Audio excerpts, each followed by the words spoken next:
ചേട്ടാ, നടൻ ഷിയാസ് കരീം ഇപ്പോൾ കൂടുതൽ കുരുക്കിലേക്ക് പോവുകയാണല്ലോ. ഈ നടനെതിരെ ഉയർന്ന ലൈംഗിക ആരോപണ പരാതിയും അതുപോലെ തന്നെ ഈ പണം തട്ടിയെടുത്തെന്ന പരാതിയും നിലനിൽക്കുന്ന സമയത്ത് നടൻ തന്നെ ഒരു വീഡിയോയുമേ രംഗത്തെത്തിയിരുന്നു. ഇതൊക്കെ വ്യാജമാണെന്നും അതിനെ ചുറ്റിപ്പറ്റിയുള്ള കുറച്ച് കാര്യങ്ങളൊക്കെ പങ്കുവെച്ചുകൊണ്ടായിരുന്നു ആ വീഡിയോ. ഇപ്പോൾ ആ ഒരു വീഡിയോ ഇങ്ങനെ കത്തി നിൽക്കുന്ന സമയത്താണ് ഈ യുവതി ഒരു വീഡിയോ ഒക്കെ ഇപ്പോൾ ഓഡിയോ സന്ദേശം ഇപ്പോൾ പുറത്തുവിട്ടിരിക്കുന്നത്. അതിനകത്ത് ഈ ഷിയാസ് കരീം പറയുന്നുണ്ട് മരണം വരെ കൂടെ കാണുമെന്നും അതുപോലെ തന്നെ ഈ ജിമ്മിൻ്റെ നവീകരണത്തിനായി പൈസ ആവശ്യപ്പെടുന്നതും പൈസ കയ്യിൽ തന്നാൽ മതിയെന്നൊക്കെ പറയുന്നതും ഒക്കെ അതിൽ വ്യക്തമാണല്ലോ. എന്താണ് അതേപ്പറ്റിയുള്ള വിവരങ്ങൾ? കഴിഞ്ഞ ദിവസമാണ് പാലാരിവട്ടം പോലീസ് സ്റ്റേഷനിൽ ഇതുമായി ബന്ധപ്പെട്ടൊരു FIR, അതായത് ഈ പ്രവാസി വ്യവസായി ആയിട്ടുള്ള ഒരു യുവതി, 60 വയസ്സാണ് ഇവരുടെ പ്രായമെന്നാണ് അറിയുന്നത്. ഇവർ ഒരു പരാതി അഭിഭാഷകൻ മുഖേന പാലാരിവട്ടം പോലീസിൽ കൊടുക്കുന്നത്. ഇതിലെ പ്രധാനപ്പെട്ട ആരോപണങ്ങൾ ഷിയാസ് കരീം എന്ന് പറയുന്ന ടെലിവിഷൻ റിയാലിറ്റി ഷോ താരം തന്നെ ലൈംഗികമായിട്ട് ചൂഷണം ചെയ്ത് സാമ്പത്തിക വഞ്ചന നടത്തി എന്നുള്ളതാണ് ഈ കേസിലെ പ്രധാനപ്പെട്ട പോയിന്റ്. ഷിയാസ് കരീമിനെ പറ്റി പറയുകയാണെങ്കിൽ ഏതാനും നാളുകൾക്ക് മുൻപാണ് ഇദ്ദേഹവുമായി ബന്ധപ്പെട്ട് മറ്റൊരു പീഡന പരാതി വന്നത്. എന്താണെന്ന് വെച്ചാൽ എറണാകുളത്ത് ജിമ്മിൽ ഫിറ്റ്നസ് ട്രെയിനറായിട്ടുള്ള കാസർഗോഡ് സ്വദേശിനിയായിട്ടുള്ള യുവതിയിൽ നിന്ന് ഏകദേശം 10 ലക്ഷം രൂപയ്ക്ക് മുകളിൽ എന്തോ ആണ് ഇയാൾ അന്ന് തട്ടിയെടുത്തു എന്നൊരു പരാതി വന്നിരുന്നു. അതിനെ തുടർന്ന് ഇത് ചന്ദേര പോലീസ് സ്റ്റേഷനാണെന്ന് തോന്നുന്നു. കാസർഗോഡ് ചന്ദേര പോലീസ് പിന്നീട് ഇയാളെ ചെന്നൈ എയർപോർട്ടിൽ നിന്നാണ് അറസ്റ്റ് ചെയ്തതെന്നാണ് അറിയാൻ സാധിച്ചത്.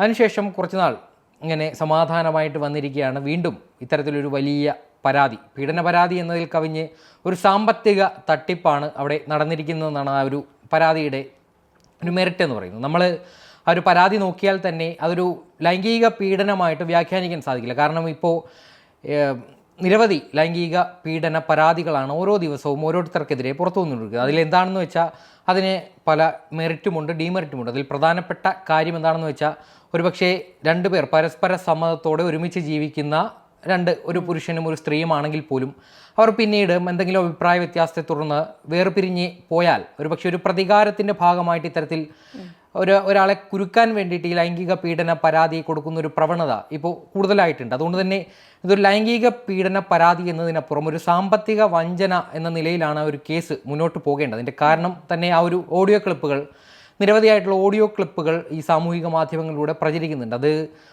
പക്ഷേ ഒരു വലതുപക്ഷ മാധ്യമങ്ങളിലായിരിക്കും ഏറ്റവും അധികം പ്രചാരം ആ ഒരു ഓഡിയോ ക്ലിപ്പിന് കൊടുക്കുന്നത്. അതിൻ്റെ കാരണം എന്ന് പറഞ്ഞാൽ ഏതാനും ദിവസങ്ങൾക്ക് മുൻപ് ഷിയാസ് കരീം ഉൾപ്പെട്ടൊരു വിവാദം. ആ വിവാദം എന്ന് പറയുന്നത് അനുമോൾ എന്ന് പറയുന്ന ഒരു ബിഗ് ബോസ് താരം ബീഫ് കഴിക്കില്ല എന്ന് പറയുമ്പോൾ നീ എന്താ BJP കാരിയാണോ ബീഫ് കഴിക്കാത്തത് എന്നൊരു വിവാദം ഉണ്ടാക്കുന്ന ഒരു സാഹചര്യം ഷിയാസ് കരീമിൻ്റെ ഭാഗത്തു നിന്നുണ്ടായി. തൻ്റെ മതവിശ്വാസ പ്രകാരം താൻ പോർക്ക് കഴിക്കില്ല, എന്നാൽ BJP കാരല്ലാത്ത എല്ലാവരും ബീഫ് കഴിക്കണം എന്നൊരു നിലപാട് അല്ലെങ്കിൽ ഒരു അഭിപ്രായ പ്രകടനം ഇയാൾ നടത്തിയതിനെ തുടർന്ന് തീവ്ര വലതുപക്ഷ മാധ്യമങ്ങളിലൊക്കെ അന്ന് തന്നെ ഇതൊരു വലിയ വിവാദമായിരുന്നു. ഷിയാസ് കരീമിനെ സൈബർ ഇടത്തിൽ ആക്രമിക്കുന്നൊരു പ്രവണതയൊക്കെ ഉണ്ടായിരുന്നു.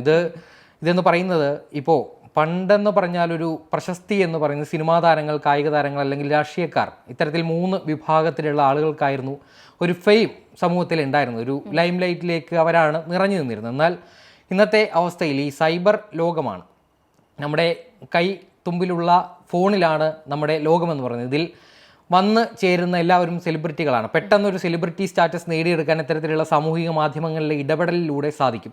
നമ്മുടെ ഏഷ്യാനെറ്റിലെ ബിഗ് ബോസ് എന്ന് പറയുന്ന റിയാലിറ്റി ഷോ, ആ റിയാലിറ്റി ഷോയെക്കുറിച്ച് നല്ലത് പറയാൻ ഒരുപക്ഷെ അതിന് പ്രേക്ഷകരുള്ളത് കൊണ്ടാണ് അത് ഇത്ര സീസണുകളായിട്ടും വിജയകരമായിട്ട് മുന്നോട്ട് പോകുന്നത്. പക്ഷേ ഒരുപക്ഷെ അതിൻ്റെ വിമർശകരായിരിക്കും ഏറ്റവും അധികവും ഉള്ളത്. കാരണം അതിലൂടെ വന്നിരിക്കുന്ന ആളുകളൊക്കെ പല കാലത്തും പല വിവാദങ്ങളിലും പേര് കേൾപ്പിച്ചവരാണ്. കാരണം അഖിൽമാരായിക്കോട്ടെ, ഇപ്പോൾ ഫിറോസ് ഖാൻ എന്ന് പറയുന്ന മറ്റൊരു ബിഗ് ബോസ് താരവുമായി ബന്ധപ്പെട്ട വിവാദങ്ങളൊക്കെ ഇപ്പോൾ നിലനിൽക്കുകയാണ്. ഈ ഷിയാസ് കരീം എന്ന് പറയുന്ന അതേ ബിഗ് ബോസിലെ ഒരു മത്സരാർത്ഥിയുമായി ബന്ധപ്പെട്ട ഒരു ആരോപണങ്ങൾ വരുന്നത്. ഇത് 60 വയസ്സായ ഒരു സ്ത്രീയാണ് ഈ ഒരു പരാതി കൊടുക്കുന്നത്.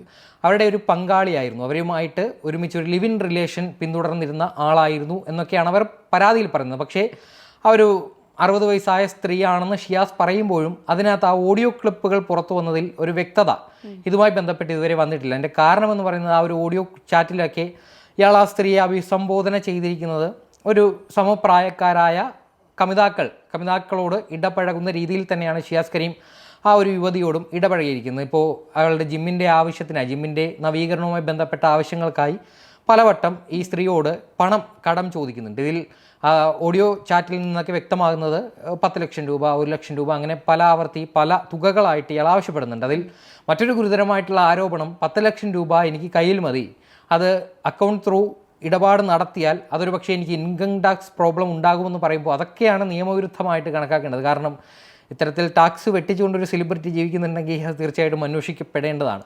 അതുകൂടാതെ തന്നെ ഇവർ നിരവധിയായിട്ടുള്ള ആരോപണങ്ങൾ, ഇവരുടെ ആരോപണത്തിലെ പ്രധാന ഒരു ഏറ്റവും ഗുരുതരമായിട്ടുള്ള ആരോപണം എന്ന് പറയുന്നത് ഇവരുമായിട്ട് ഒരു റിലേഷൻ ഉണ്ടെന്നിരിക്കെ ആ സമയത്ത് ചിത്രീകരിച്ച ഒരുമിച്ചുള്ള ദൃശ്യങ്ങൾ ഇയാൾ പോൺ സൈറ്റുകൾക്ക് വിൽക്കും അല്ലെങ്കിൽ പോൺ സൈറ്റുകൾക്ക് കൈമാറുമെന്ന ഭീഷണിയൊക്കെ ഇയാളുടെ ഭാഗത്തു നിന്ന് ഉണ്ടായെന്ന് പറയപ്പെടുന്നുണ്ട്. അതിൽ കൃത്യമായിട്ടുള്ള അന്വേഷണത്തിൻ്റെ ഭാഗമായിട്ട് ഈ പാലാരിവട്ടം പോലീസ് സ്റ്റേഷനിലെത്തിയ ഈ ഒരു പരാതി ഈ കോഴിക്കോട് ജില്ലയിലെ ചേവായൂർ പോലീസ് സ്റ്റേഷനിലേക്ക് കൈമാറിയിട്ടുണ്ട്. കാരണം ഈ ക്രൈം നടന്നിരിക്കുന്നത് അവിടെയാണെന്നാണ് പറയപ്പെടുന്നത്. അപ്പോൾ ഏറ്റവും പ്രധാനപ്പെട്ട കാര്യം ഇത്തരത്തിലൊരു സാമ്പത്തിക തട്ടിപ്പ് അതിൽ നടന്നിട്ടുണ്ടോ എന്നതാണ് തീർച്ചയായിട്ടും അന്വേഷണ പരിധിയിൽ വരേണ്ടത്. കാരണം ഇത്തരത്തിൽ അവർ പണം, ഈ ഷിയാസ് കരീം ആ സ്ത്രീയുടെ പക്കൽ നിന്ന് പണം ആവശ്യപ്പെടുന്നത് കൃത്യമായിട്ടുള്ള എവിഡൻ്റാണ്. പക്ഷേ ഇതിപ്പോൾ ഇന്നത്തെ കാലത്ത് ആണ്. അപ്പോൾ ഇത്തരത്തിലുള്ള ശബ്ദ സന്ദേശങ്ങളൊക്കെ പുനർനിർമ്മിക്കാൻ തീർച്ചയായിട്ടും സാധിക്കും. പക്ഷേ ഷിയാസ് കരീം ഇക്കഴിഞ്ഞ ദിവസം ഇതുമായി ബന്ധപ്പെട്ടൊരു വീഡിയോ ഇയാളുടെ സോഷ്യൽ മീഡിയ ഫീഡിൽ പങ്കുവച്ചിട്ടുണ്ട്. അതിൽ പറയുന്നത് 60 വയസ്സുള്ള ഒരു സ്ത്രീയെ വിവാഹ വാഗ്ദാനം നൽകി പീഡിപ്പിക്കേണ്ട ആവശ്യം എനിക്കില്ല. പക്ഷേ ഇയാളുടെ ഓഡിയോ ക്ലിപ്പുകളൊക്കെ സൂചിപ്പിക്കുന്നത് 60 വയസ്സായ ഒരു സ്ത്രീയോട് അല്പം ബഹുമാനത്തോടെയാണ് ഷിയാസ് കരീമിന്, എനിക്ക് തോന്നുന്നു ഒരു 30-40 വയസ്സിനിടയ്ക്കാണ് പ്രായം. അപ്പോൾ ആ പ്രായത്തിലുള്ള ഒരാൾ 60 വയസ്സോ ആയ ഒരു സ്ത്രീയോട് സംസാരിക്കുന്ന രീതിയിലുള്ള ഇയാളുടെ ചാറ്റുകളൊക്കെ ഉള്ളത്, അതായത് ഒരുപക്ഷെ വേറെ ഏതെങ്കിലും സ്ത്രീയാണെങ്കിൽ ഇയാൾ തെളിയിക്കേണ്ടതാണ്. അപ്പോൾ ഇങ്ങനെയല്ല ആ ഒരു കമ്മ്യൂണിക്കേഷൻ നടന്നിരിക്കുന്നത്. അതോടൊപ്പം തന്നെ ഇയാൾ പറയുന്നുണ്ട് ഇയാളുടെ കുടുംബത്തിലെ ഒരംഗമായിട്ടാണ് ഈ സ്ത്രീയെ കണ്ടിരുന്നത്. ഇവർ പല ആവർത്തി തൻ്റെ കുടുംബത്തിൽ പല കുഴപ്പങ്ങളും ഉണ്ടാക്കിയിരുന്നു. ഇയാളുടെ മാതാവിൽ നിന്നും ഭാര്യയിൽ നിന്നും ഒക്കെ പണവും സ്വർണവും ഇവർ പലപ്പോഴായി വാങ്ങിയിരുന്നു. ഇതിനെ തുടർന്ന് ഇയാളുടെ കുടുംബത്തിലുണ്ടായ പല പ്രശ്നങ്ങളെ തുടർന്നാണ്, അതിനൊരു പ്രതികാരമായിട്ടാണ് ഈ സ്ത്രീ ഇപ്പോൾ തനിക്കെതിരെ ഒരു പീഡന പരാതിയും അതോടൊപ്പം ഈ സാമ്പത്തിക തട്ടിപ്പും ഉൾപ്പെടെയുള്ള വകുപ്പുകൾ ചുമത്തി കേസ് കൊടുത്തിരിക്കുന്നത്. എന്നാൽ ഷിയാസ് കരീമിന് ഇതിൽ മറ്റൊരു കാര്യം ചെയ്യാനുള്ളത്, ഈ സ്ത്രീയുമായി ബന്ധപ്പെട്ട് ഇയാളുടെ മാതാവിൽ നിന്നും അതുപോലെ തന്നെ ഭാര്യയിൽ നിന്നും പങ്കാളിയിൽ നിന്നും പണം വാങ്ങിയിട്ടുണ്ടെങ്കിൽ ഇതുമായി ബന്ധപ്പെട്ട് ഇയാൾ കേസ് കൊടുത്തിട്ടുണ്ട് എന്ന് പറയുമ്പോൾ അതിൻ്റെ FIR നമ്പരോ മറ്റെന്തെങ്കിലും രേഖകളോ ഇയാൾ പുറത്തുവിട്ട ഈ ഒരു കേസിന് വലിയ ആശയക്കുഴപ്പങ്ങളില്ല. കാരണം അങ്ങനെ വാങ്ങിയതിൻ്റെ പ്രതികാര നടപടിയായി, അങ്ങനെ ഒരു കേസ് ഷിയാസ് കരീം കൊടുത്തതിൻ്റെ പശ്ചാത്തലത്തിൽ അതിനൊരു പ്രതികാര നടപടിയായിട്ട് കൊടുത്തൊരു കേസായിട്ട് മാത്രമേ ഇത് മാറൂ. പക്ഷേ അയാൾ ആ കേസിൻ്റെ ഡീറ്റെയിൽസ് അല്ലെങ്കിൽ ആ കേസുമായി ബന്ധപ്പെട്ട വിശദാംശങ്ങൾ പുറത്തുവിടാൻ തയ്യാറാകാത്ത പക്ഷം ഇതൊരു സാമ്പത്തിക തട്ടിപ്പ് അല്ലെങ്കിൽ ലൈംഗിക ചൂഷണം എന്ന് പറയുമ്പോൾ ഒരുമിച്ച് താമസിക്കുന്നതിൻ്റെ അല്ല, പക്ഷേ ഒരുമിച്ച് താമസിച്ചിരുന്ന വേളയിൽ ഇയാൾ ചിത്രീകരിച്ച ദൃശ്യങ്ങൾ പോൺ സൈറ്റുകൾക്ക് വിൽക്കുമെന്ന പേരിൽ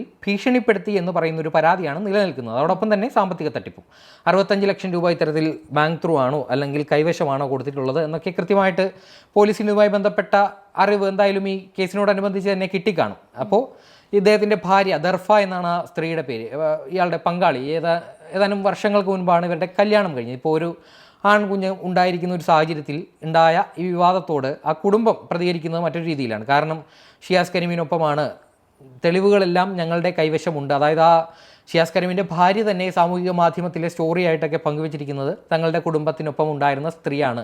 ഇവരുടെ ഭർത്താവ് പിന്നീട് പിണങ്ങിപ്പോയതാണ്. മക്കൾ ഇവരുടെ ഭർത്താവിനോടൊപ്പം പോയിരുന്നു.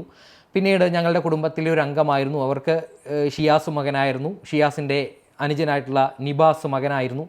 പിന്നെ ഇപ്പോൾ ഉണ്ടാകുന്ന പ്രശ്നങ്ങളൊക്കെ കൃത്യമായിട്ടുള്ള ഗൂഢാലോചനയുടെ ഭാഗമായിരുന്നു എന്നാണ് ഭാര്യ അടക്കം പറഞ്ഞത്. അപ്പോൾ കൃത്യമായിട്ടുള്ള തെളിവുകൾ ഇവരുടെ കൈവശമുണ്ടെങ്കിൽ തീർച്ചയായിട്ടും അത് തീർക്കേണ്ടത് ഇവരുടെ ബാധ്യതയാണ്. കാരണം ഇത്തരമൊരു കേസ് വരുമ്പോൾ അതിൽ നിരപരാധിത്വം തെളിയിക്കാനുള്ള അവസരം മുന്നിലുണ്ടെങ്കിൽ അത് തെളിയിച്ചു പോവുക എന്നുള്ളതാണ്. കാരണം ഇത്ര നിയമം സങ്കീർണമാണ്, അത് ഇത്രയധികം കാലതാമസം നേരിടുമെന്നിരിക്കെ ഇത്തരത്തിൽ ഒരു സെലിബ്രിറ്റി ഇമേജുള്ള ഒരാൾ ആ കേസുമായിട്ട് മുന്നോട്ട് പോകുന്ന ഇയാളുടെ കരിയറിനെ തന്നെ ബാധിക്കുന്നതാണ്. കാരണം അതാണ് അതിനകത്ത് ഏറ്റവും പ്രധാനപ്പെട്ട കാര്യം. എന്തായാലും പാലാരിവട്ടം പോലീസ് സ്റ്റേഷനിൽ വന്നിരിക്കുന്ന ഈ കേസ് ചേവായൂർ പോലീസ് സ്റ്റേഷനിലേക്കാണ് പോയിരിക്കുന്നത്. ഇത് ഒന്നുമല്ല, എന്തായാലും കൃത്യമായിട്ട് ഷിയാസ് കരീമിൻ്റെ ഓഡിയോ തന്നെയാണ്, അദ്ദേഹം സംസാരിച്ചിരിക്കുന്ന ഓഡിയോ ചാറ്റ് തന്നെയാണ് ലീക്കായിരിക്കുന്നത്. അപ്പോൾ ഇതുമായി ബന്ധപ്പെട്ട് മറ്റെന്തെങ്കിലും ദുരൂഹതകളുണ്ടോ എന്നതടക്കം ഇദ്ദേഹം പുറത്തുവിട്ട് ഇദ്ദേഹത്തിൻ്റെ നിരപരാധിത്വം തെളിയിക്കാൻ ശ്രമിക്കുക. അല്ലെങ്കിൽ ഇപ്പോൾ നേരത്തെ തന്നെ ഈ ബീഫ് വിഷയത്തിൽ ഒരുപാട് തീവ്ര വലതുപക്ഷ മാധ്യമങ്ങൾ ഇദ്ദേഹത്തിനെതിരെ തിരിഞ്ഞിരുന്നു. ഇപ്പോൾ അവർക്ക് കയ്യിലേക്ക് ഒരു വടി കൊടുക്കുന്നതിന് പകരം ഒരു ഉലക്കയാണ് ഇയാൾ കൊടുത്തു വെച്ചിരിക്കുന്നത്. എന്തായാലും വരും ദിവസങ്ങളിൽ ഇതിൻ്റെ പിന്നിൽ മറ്റെന്തെങ്കിലും കാര്യങ്ങളുണ്ടോ എന്നടക്കം വ്യക്തമാകും. ശരി.